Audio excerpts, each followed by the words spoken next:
like to get into.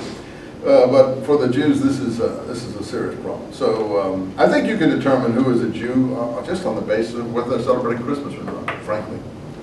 You know, if they're not celebrating Christmas, they're still a Jew. If they are celebrating Christmas, they packed it in.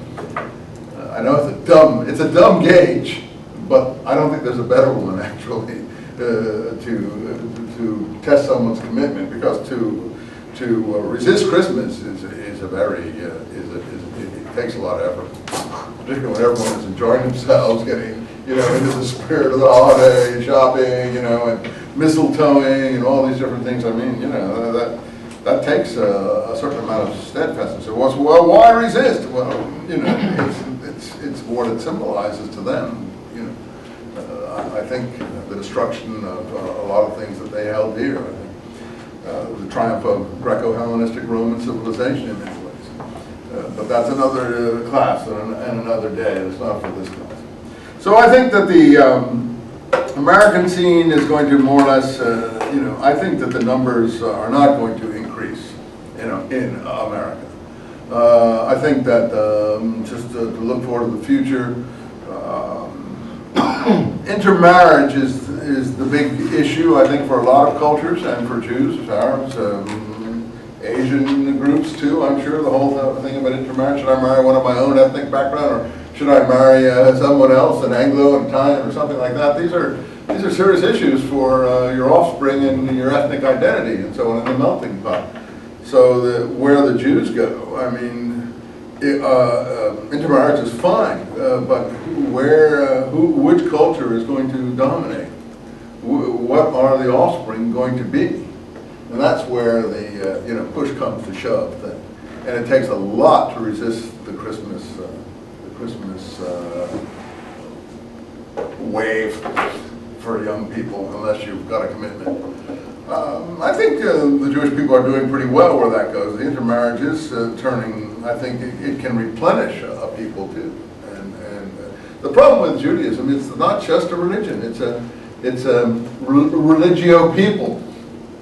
It's both a people and a religion to some extent. If you just call it a religion, that's one thing, but it's also an ethnic identity. It's more like the Hindus in a way, where you have a huge civilization that is Indian in the sense of Hindu Indian I'm talking about.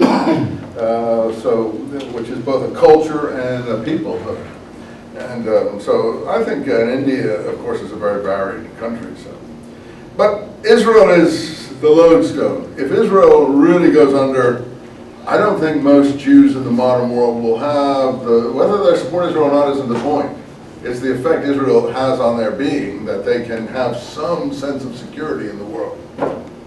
Not that they identify with Israel or anything like that, that they know that there is one place that people are surviving. So you say, oh, Israel's racist, Israel's this. Well, yeah, of course it is to a certain extent, in the sense that it feels it has to survive as a Jewish identity. So if it just becomes a democracy like every other country, and the birth rate determines who's going to be the majority, that is going to evaporate anyway. So what was the point of the whole experiment? So it isn't that it's racism. It's not, that's how the simple presentations of it are. It goes much deeper than that. The identity. It was supposed to, and that's what we're going to study here. It was supposed to be the place where Jews had sovereignty, control of their own destiny, control of their own fate. So the Palestinian issue is terribly important. Terribly important. I don't have the answer, frankly. I like Palestinians. I've always liked Arabs. I studied Islam. People say, oh, you don't sound like it. No, I don't like people chop people's heads off, but or are gruesomely cruel for no reason, just for cruelty's sake, who enjoy torture and things. No, but I don't think that's all Muslims or all Arabs by any means. Most of the Arabs I met were quite noble.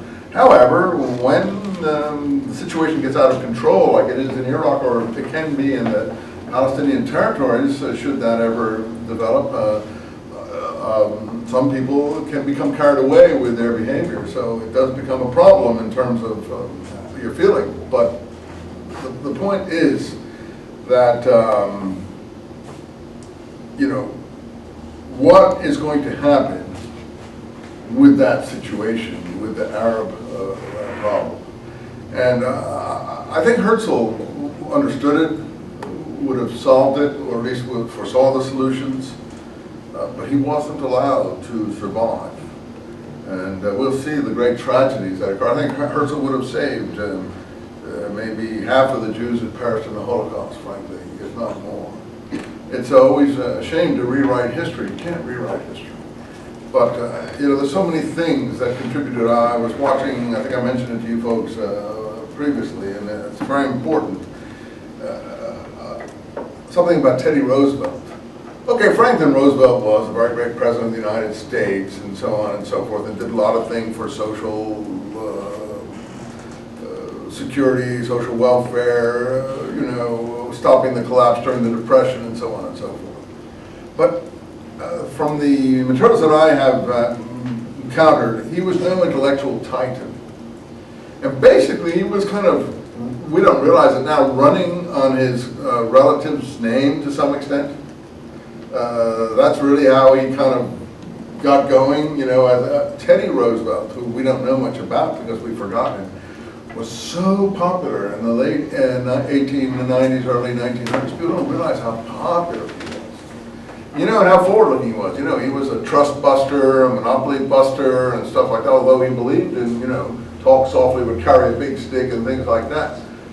And, you know, Franklin Roosevelt ran for 4 terms as president.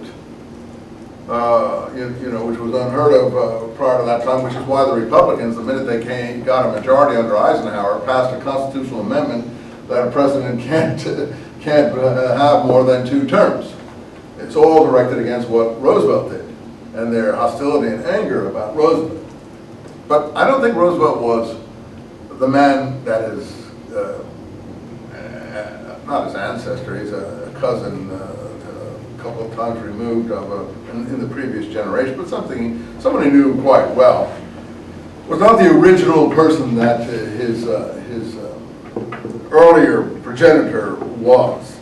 And Teddy Roosevelt was a really original person. Well, what happened was he was so popular that he could have run for a 3rd term.